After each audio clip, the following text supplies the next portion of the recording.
Close your eyes for just a second. It's the middle of the night. You're on a dirt road, maybe in the woods of northern Michigan, maybe somewhere deeper in Wisconsin, and you see something step out of the tree line. It's on 2 legs. It's tall. Impossibly tall. 7, maybe 8 feet. Its eyes catch your headlights and glow, deep amber, like 2 embers suspended in the dark. And its head is a wolf's head. Now here's the question I want you to sit with tonight. Is what you just imagined a werewolf? Or is it a dogman? You might think, same thing, right? Big, hairy, wolf-faced, walking upright. But the deeper you go into both legends, the more you realize, these 2 creatures are not quite the same. They share a shape. They share a shadow.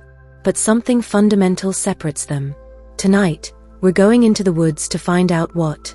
Welcome to Moonlight Monsters. I'm your host. And this is Werewolves vs. Dogmen, same creature, or something more. Let's start with a thought experiment. Imagine you're a farmer living in a small village in medieval Germany. The year is 1589. Winter is coming, your livestock have been disappearing at night, and the neighbors have started whispering about something they've seen at the edge of the forest. Something that walks on 2 legs, but shouldn't. Now imagine you're a hunter in rural Wisconsin. The year is 1991. You're driving home along a county road after dark, and your headlights catch a shape that makes you hit the brakes. Something tall and lean and covered in thick dark fur just crossed the road. It turns to look at you. Its face is a muzzle. It lopes into the trees. Here's what's fascinating. Those 2 people, separated by 400 years and an ocean, would describe almost exactly the same creature. A wolf-like head with an elongated snout. Pointed ears. Dark fur. A muscular, upright body. Clawed hands. 7 feet tall or more. Eyes that seem to catch light in the dark in a way that feels wrong. The German farmer calls it a werewolf. The Wisconsin hunter calls it a dogman. But if you put their descriptions side by side, you'd be hard-pressed to tell the difference. And that's what makes this comparison so genuinely interesting.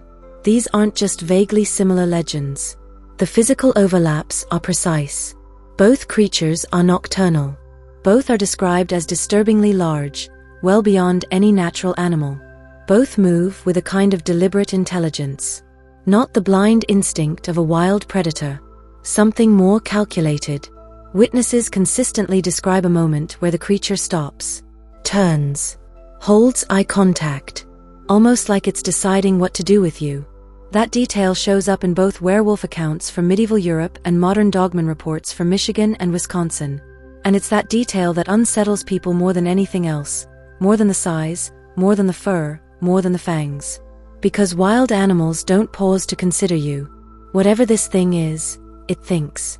So if the appearance is this similar, and the behavior this similar, are we dealing with 2 separate legends? Or one creature that different cultures gave different names? That's the question. And the answer starts to emerge when we look at where the legends stop overlapping. Before we get to the differences, let's appreciate just how much these 2 legends agree on, because it's genuinely striking. Both creatures hunt at night. Both are fiercely territorial. Both are described making sounds that don't quite fit any animal we know, not a pure wolf howl, but something with more texture to it. A growl that rises and falls in a way that feels almost structured. Both are reported near livestock. Both are associated with wooded, rural land. Both chase but don't always kill, sometimes they seem to just watch. And both display something that stops witnesses cold: intelligence. In old European accounts, werewolves were terrifying precisely because they retained human cunning while taking on animal strength. They could lay traps. They could communicate, sometimes in broken speech. They weren't just a wolf that got bigger. They were something that understood you. Modern Dogman reports echo this almost perfectly. Witnesses describe the creature sniffing the air and then deliberately changing direction, not fleeing in panic, but retreating strategically. Some describe it climbing trees to get a better vantage point. One famous report from Michigan includes a dogman that watched from a tree line for several minutes before silently withdrawing when the witnesses didn't move. These are not the behaviors of a confused bear or a large coyote. Whatever is being described, in both traditions, is something that occupies an uncomfortable middle space. Not fully animal. Not fully human. Something in between. And that in-between quality is exactly where the two legends begin to split. Here's where things stop overlapping. If you've only ever thought of werewolves and dogmen as interchangeable, big wolf man, scary, done, I want to take a moment and actually look at them. Because the physical differences are real, and they matter. Let's start with the body. Werewolves, as described across centuries of European folklore and the accounts that followed, tend to be large, 6 to 8 feet, but they retain a fundamentally human frame. The torso is wide and stocky. The proportions, even distorted by fur and muscle, still read as human underneath. And crucially, the feet.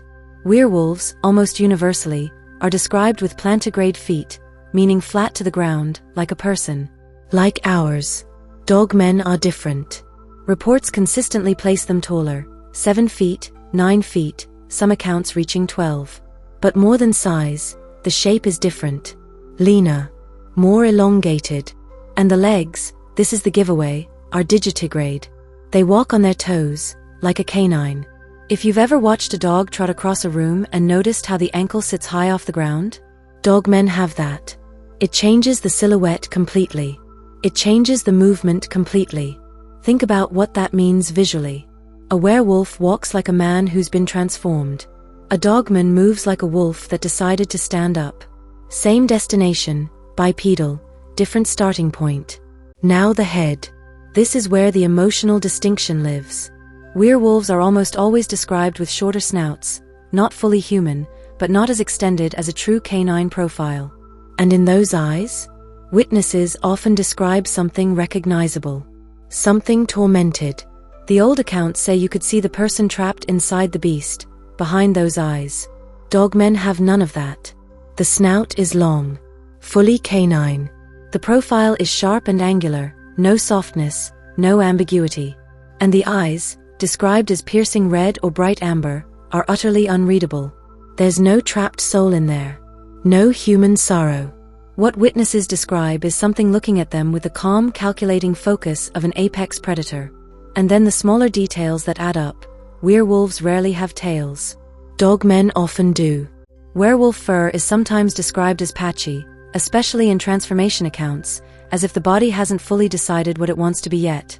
Dogmen have a thick, uniform coat, year-round, as if this is simply what they are.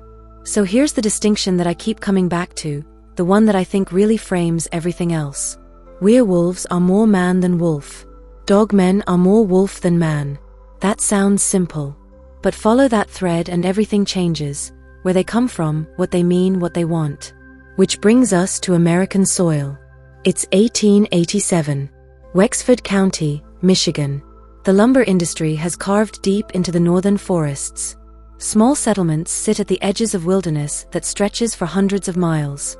The winters are brutal. The nights are long. And something has been spotted near the tree lines.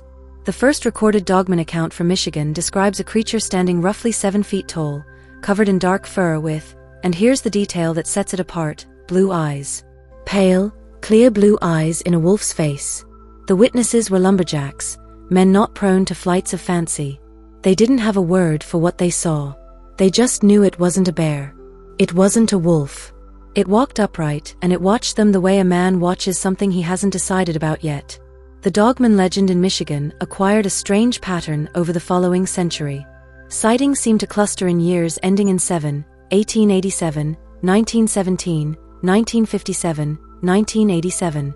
Whether that's a genuine phenomenon, a quirk of memory and reporting, or just a story that people attached to, it gave the legend a rhythm that made it feel less random.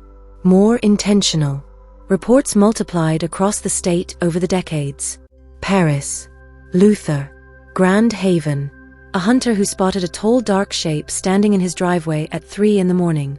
A couple who watched something bipedal cross their backfield in broad daylight and then disappear into a tree line that should have been too thin to hide anything that size. In Wisconsin, the geography shifts but the creature doesn't. Elkhorn is a small town about an hour south of Milwaukee. In the late 1980s, a cluster of sightings along Bray Road gave Wisconsin its own version of the legend, and a name that stuck, the Beast of Bray Road. In 1989, a young woman named Lorian Drizzy was driving home late when something in her headlights made her slow down. At the side of the road, crouched and feeding on something, was a figure she initially took for a person hunched over. Then it raised its head. It had a wolf's face. It was covered in grayish-brown fur. Its forearms were resting on its knees, and she could see hands, or something shaped like hands, with long curved claws. She didn't stop. She didn't report it immediately. She drove home and spent 2 years trying to convince herself she'd been mistaken. She wasn't the only one. A school bus driver reported something similar on Halloween night 1991, a large, hairy, upright figure that walked across the road in front of her bus in the dark. And further back, far enough to almost feel like a different era, a report from 1936 that may be one of the most detailed, most disturbing accounts on record. His name was Mark Shackleman. He worked as a night watchman at a property near Jefferson, Wisconsin. The property sat near a Native American burial mound, an ancient earthwork that rose from the surrounding flatland like a held breath. The mounds of the region were old, sacred, and on a night in 1936, Mark Shackleman went on his usual midnight patrol and saw something moving at the base of the mound. He assumed it was a person, maybe a vagrant, maybe someone trespassing for reasons he couldn't guess. He moved closer. It wasn't a person. What Shackleman saw, as he would later describe it, was a figure over 6 feet tall, slender, covered in fur, with a canine face. It appeared to be digging. Its movements were methodical, purposeful. It wasn't panicking. It wasn't scavenging randomly. It was looking for something. As he watched, unable to move, the figure slowly straightened and turned. It looked at him. He described it later. The face was unmistakably that of a dog or wolf. The body was upright, proportioned more like a slender man than any animal he knew. And the smell was what he said he could never forget. Rotting meat. Old and thick and wrong. And then it spoke. Not in words he recognized. Not in howls or growls. But in a sound with syllables, 3 of them. Something that witnesses later transcribed as Gadara. Like a word from a language that had stopped being spoken before anyone now alive was born. Shackleman ran. He came back the next night. He didn't know why. Some part of him, he said, needed to confirm what he'd seen. Needed it to be real, even if real was terrifying. It was still there. This time he saw more detail.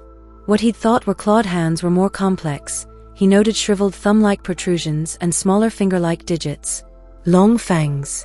And the eyes, now fixed on his, held something that Shackleman spent the rest of his life trying to describe and couldn't quite manage. It held eye contact with him for a long moment. Then it dropped to all 4s, and moved.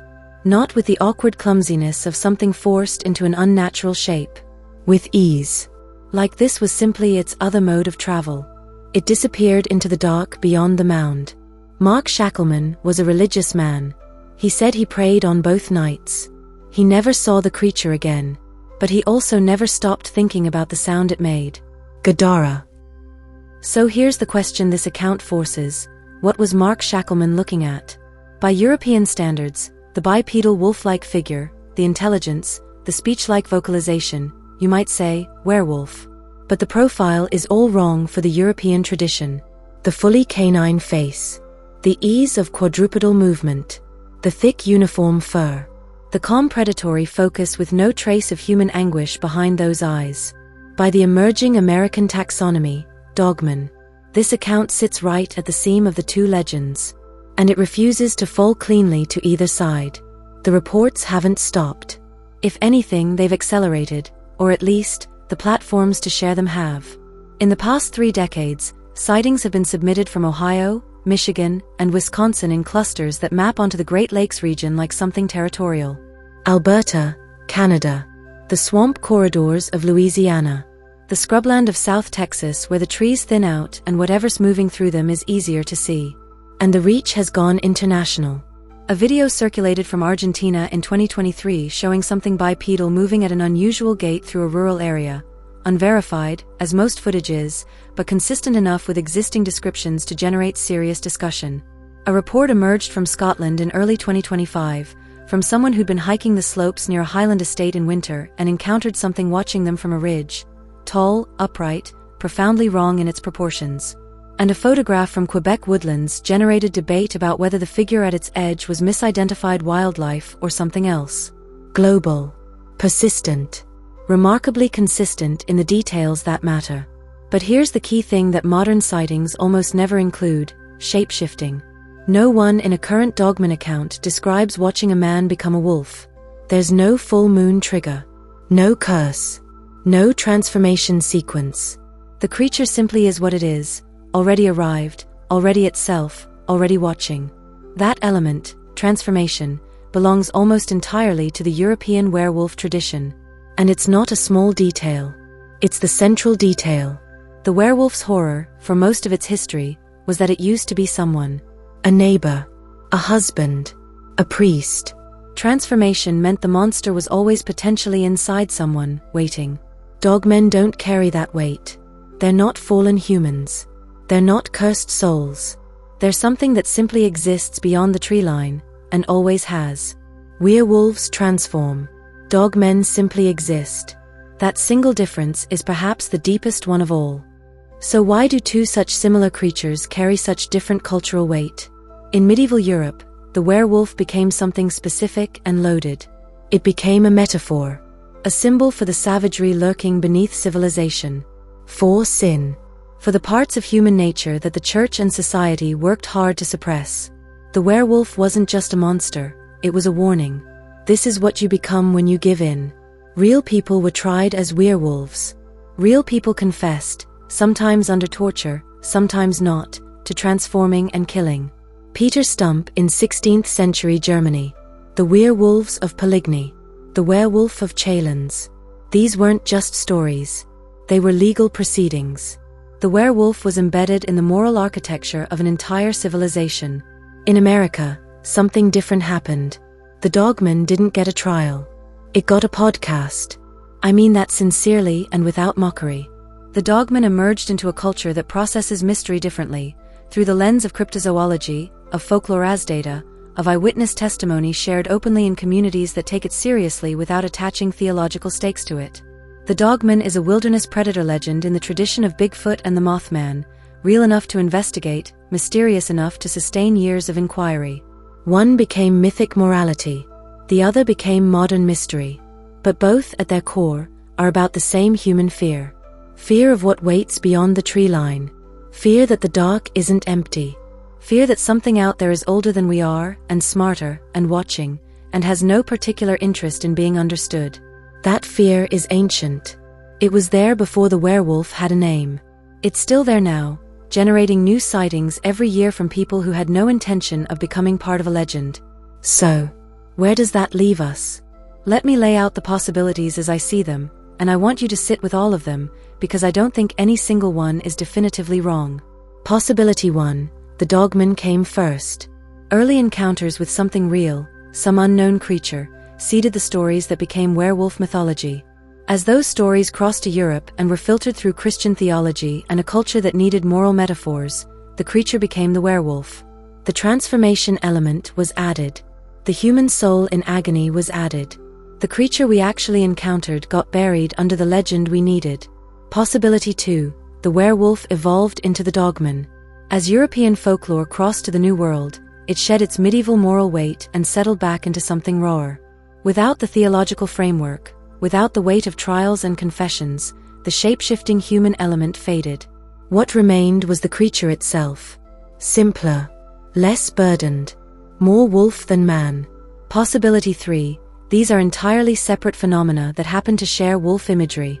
Different cultures, when encountering something they can't explain, reach for the same archetypal shape, the upright wolf, because that's what our brains produce when asked to render something dangerous and almost human in the same body. The werewolf and the Dogman are independent legends that overlap because we all dream the same nightmares. Possibility 4. Neither legend is wrong. Maybe something genuinely exists. Something that doesn't much care whether we call it a werewolf or a Dogman or something else entirely.